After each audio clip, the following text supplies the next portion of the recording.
اعوذ باللہ من الشیطان الرجیم بسم اللہ الرحمن الرحیم۔ شروع اللہ کے نام سے جو بڑا مہربان اور نہایت رحم والا ہے۔ محترم ناظرین، السلام علیکم۔ ناظرین، ہارون الرشید کا ایک بیٹا تھا جس کی عمر تقریباً 16 سال کی تھی۔ وہ بہت کثرت سے زاہدوں اور بزرگوں کی مجلس میں رہا کرتا تھا اور اکثر قبرستان میں چلا جایا کرتا تھا۔ وہاں جا کر کہتا کہ تم لوگ ہم سے پہلے دنیا میں تھے، دنیا کے مالک تھے، لیکن اس دنیا نے تمہیں نجات نہ دی حتیٰ کہ تم قبروں میں پہنچ گئے۔ کاش مجھے کسی طرح خبر ہوتی کہ تم پر کیا گزر رہی ہے اور تم سے کیا کیا سوال و جواب ہوئے ہیں۔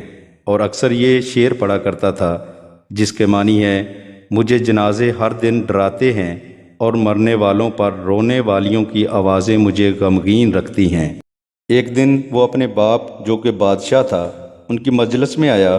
اس کے پاس وزراء عمراء سب جمع تھے اور لڑکے کے بدن پر ایک کپڑا معمولی سا، سر پر ایک لنگی بندھی ہوئی تھی۔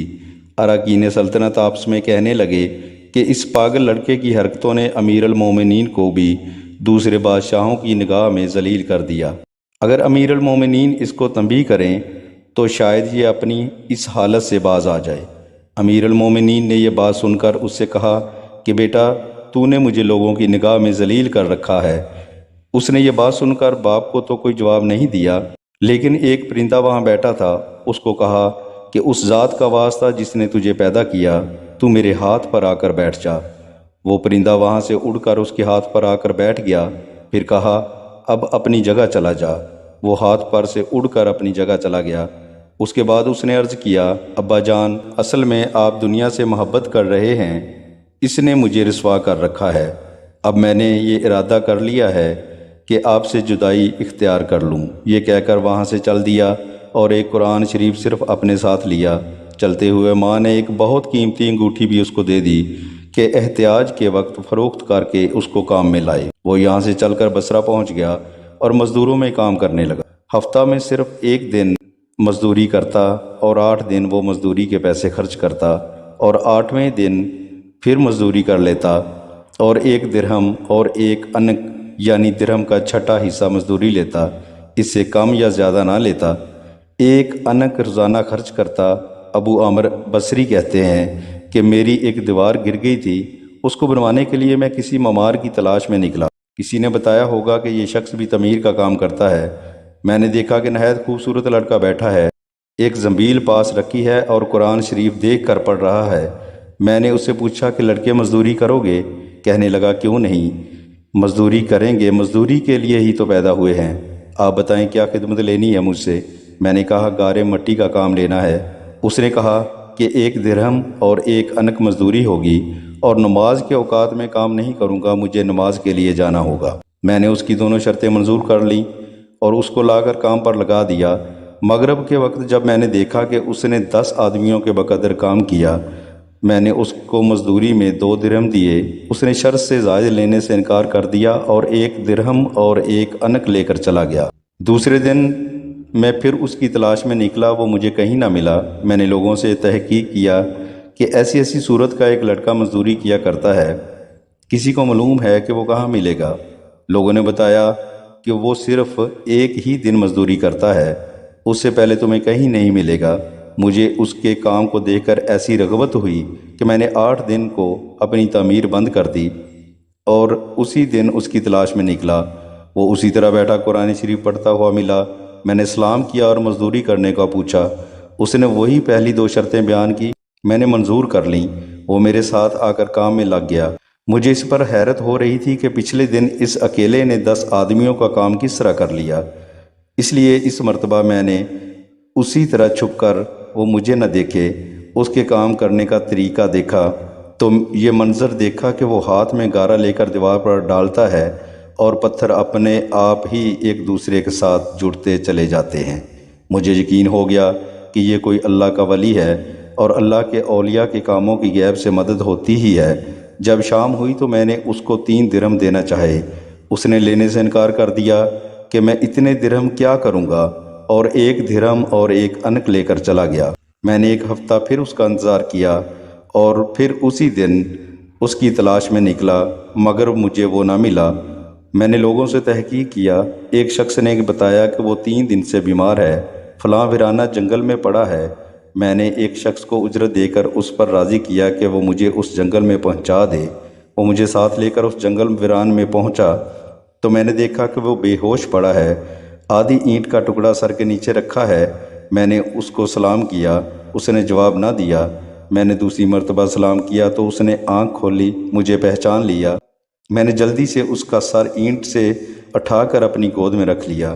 اس نے سر ہٹا لیا اور چند شعر پڑھے، جن کا مطلب یہ ہے کہ میرے دوست، دنیا کی نعمتوں سے دھوکے میں نہ پڑو، عمر ختم ہوتی جا رہی ہے اور یہ نعمتیں سب ختم ہو جائیں گی۔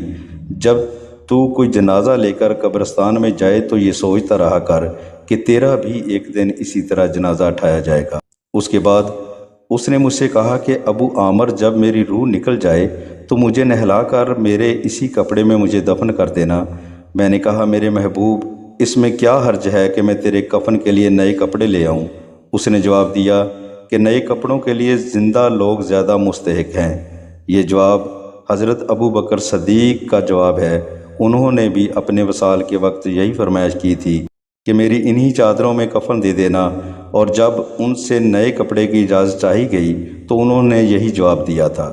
لڑکے نے کہا کہ کفن نیا ہو یا پرانا بس سیدھا ہو جائے گا، آدمی کے ساتھ تو صرف اس کا عمل ہی رہتا ہے، اور یہ میری لنگی اور لوٹا قبر کھودنے والے کو مزدوری میں دے دینا، اور یہ انگوٹھی اور قرآن شریف ہارون الرشید تک پہنچا دینا، اور اس کا خیال رکھنا کہ خود انہی کے ہاتھ میں دینا، اور یہ کہہ کر دینا کہ ایک پردیسی لڑکے کی یہ میرے پاس امانت ہے، اور وہ آپ سے یہ کہہ کر گیا ہے کہ ایسا نہ ہو کہ اسی غفلت اور دھوکے کی حالت میں آپ کی موت آ جائے۔ یہ کہہ کر اس کی روح نکل گئی۔ اس وقت مجھے معلوم ہوا کہ یہ لڑکا شہزادہ تھا۔ اس کے انتقال کے بعد اس کی وصیت کے موافق میں نے اس کو دفن کر دیا اور دونوں چیزیں گورکن کو دے دیں، اور قرآن پاک اور انگوٹھی لے کر بغداد پہنچا اور قصر شاہی کے قریب گیا تو بادشاہ کی سواری نکل رہی تھی۔ میں ایک اونچی جگہ کھڑا ہو گیا۔ اول ایک بہت بڑا لشکر نکلا جس میں تقریباً 1000 گھوڑے سوار تھے۔ اس کے بعد اسی طرح یکے بعد دیگرے 10 لشکر نکلے، ہر ایک میں تقریباً 1000 سوار تھے۔ 10ویں جتھے میں خود امیر المومنین بھی تھے۔ میں نے زور سے آواز دے کر کہا کہ اے امیر المومنین، آپ کو حضور اقدس کی قرابت رشتہ داری کا واسطہ ذرا سا توقف کر لیجئے۔ میری آواز پر انہوں نے مجھے دیکھا تو میں نے جلدی سے آگے بڑھ کر کہا کہ میرے پاس ایک پردیسی لڑکے کی یہ امانت ہے جس نے مجھے یہ وصیت کی تھی کہ یہ دونوں چیزیں آپ تک پہنچا دوں۔ بادشاہ نے ان کو دیکھ کر پہچان لیا، تھوڑی دیر سر جھکایا، ان کی آنکھوں سے آنسو جاری ہو گیا، اور ایک دربان سے کہا کہ اس آدمی کو اپنے ساتھ رکھو، جب میں واپسی پر بلاؤں تو میرے پاس پہنچا دینا۔ جب وہ باہر سے واپسی مکان پر پہنچے تو اور محل کے دربان سے فرمایا، اس شخص کو بلا کر لاؤ، اگرچہ وہ میرا غم تازہ ہی کرے گا۔ دربان میرے پاس آیا اور کہنے لگا کہ امیر المومنین نے بلایا ہے، اور اس کا خیال رکھنا کہ امیر پر صدمہ کا بہت اثر ہے۔ اگر تم 10 باتیں کرنا چاہتے ہو تو 5 ہی پر اکتفا کرنا۔ یہ کہہ کر مجھے امیر کے پاس لے گیا۔ اس وقت امیر بالکل تنہا بیٹھے تھے۔ مجھ سے فرمایا کہ میرے قریب آ جاؤ۔ میں قریب جا کر بیٹھ گیا۔ کہنے لگے، تم میرے اس بیٹے کو جانتے ہو؟ میں نے کہا، جی ہاں، میں ان کو جانتا ہوں۔ کہنے لگے، وہ کیا کام کرتا تھا؟ میں نے کہا کہ گارے مٹی کی مزدوری کرتے تھے۔ کہنے لگے، تم نے بھی مزدوری پر کوئی کام اس سے کروایا؟ میں نے کہا، کروایا ہے۔ کہنے لگے، تمہیں اس کا خیال نہ آیا کہ اس کی حضور اقدس سے قرابت تھی کہ یہ حضرات حضور صلی اللہ علیہ وآلہ وسلم کے چچا حضرت عباس کی اولاد ہے؟ میں نے کہا، امیر المومنین، پہلے اللہ جل شانہ سے معذرت چاہتا ہوں، اس کے بعد آپ سے عذر خواہ ہوں۔ مجھے اس وقت تک علم ہی نہ تھا کہ یہ کون ہیں۔ مجھے ان کے انتقال کے وقت ان کا حال معلوم ہوا۔ کہنے لگے کہ تم نے اپنے ہاتھ سے اس کو غسل دیا؟ میں نے کہا، جی ہاں۔ کہنے لگے، اپنا ہاتھ لاؤ۔ میرا ہاتھ لے کر اپنے سینے پر رکھ دیا اور چند شعر پڑھے جن کا ترجمہ یہ ہے کہ اے وہ مسافر جس پر میرا دل پگھل رہا ہے اور میری آنکھیں اس پر آنسو بہا رہی ہیں، اے وہ شخص جس کا مکان قبر ہے لیکن اس کا غم میرے قریب ہے، بے شک موت ہر اچھے سے اچھے عیش کو مقدر کر دیتی ہے، اور مسافر ایک چاند کا ٹکڑا تھا، یعنی اس کا چہرہ جو خالص چاندی کی ٹہنی پر تھا، یعنی اس کے بدن پر۔ پس چاند کا ٹکڑا بھی قبر میں پہنچ گیا اور چاندی کی ٹہنی بھی قبر میں پہنچ گئی۔ اس کے بعد ہارون الرشید نے بصرہ اس کی قبر پر جانے کا ارادہ کیا۔ ابو عمر ساتھ تھے۔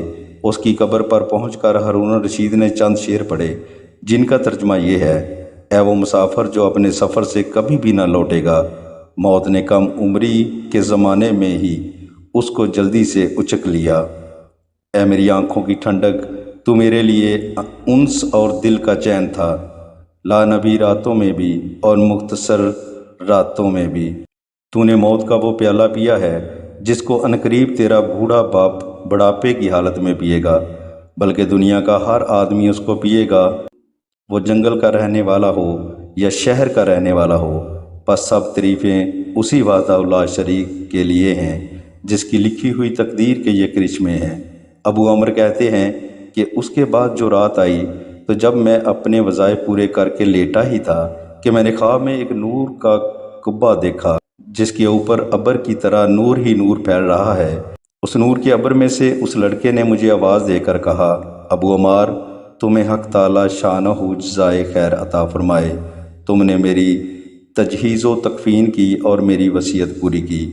میں نے اس سے پوچھا کہ میرے پیارے، تیرا کیا حال گزرا؟ کہنے لگے کہ میں ایسے مولا کی طرف پہنچا ہوں جو بہت کریم ہے اور مجھ سے بہت راضی ہے۔ مجھے اس مالک نے وہ چیزیں عطا کیں جو نہ کبھی کسی آنکھ نے دیکھیں، نہ کان نے سنی، نہ کسی آدمی کے دل پر ان کا خیال گزرا۔ یہ ایک حدیث پاک کا مضمون ہے۔ حضور اقدس صلی اللہ علیہ وآلہ وسلم نے ارشاد فرمایا کہ اللہ جل جلالہ کا پاک ارشاد ہے کہ میں نے اپنے نیک بندوں کے لیے ایسی چیزیں تیار کر رکھی ہیں جو نہ کسی آنکھ نے کبھی دیکھی، نہ کان نے سنی، نہ کسی کے دل پر اس کا خیال گزرا۔ حضرت عبداللہ بن مسعود فرماتے ہیں کہ تورات میں لکھا ہے کہ حق تعالی شانہ نے ان لوگوں کے لیے جن کے پہلو رات کو خواب گاہوں سے دور رہتے ہیں، یعنی تہجد گزاروں کے لیے، وہ چیزیں تیار کر رکھی ہیں جن کو نہ کسی آنکھ نے دیکھا، نہ کان نے سنا، نہ کسی آدمی کے دل پر ان کا خیال گزرا، نہ ان کو کوئی مقرب فرشتہ جانتا ہے، نہ کوئی نبی رسول جانتا ہے، اور یہ مضمون قرآن پاک میں بھی ہے۔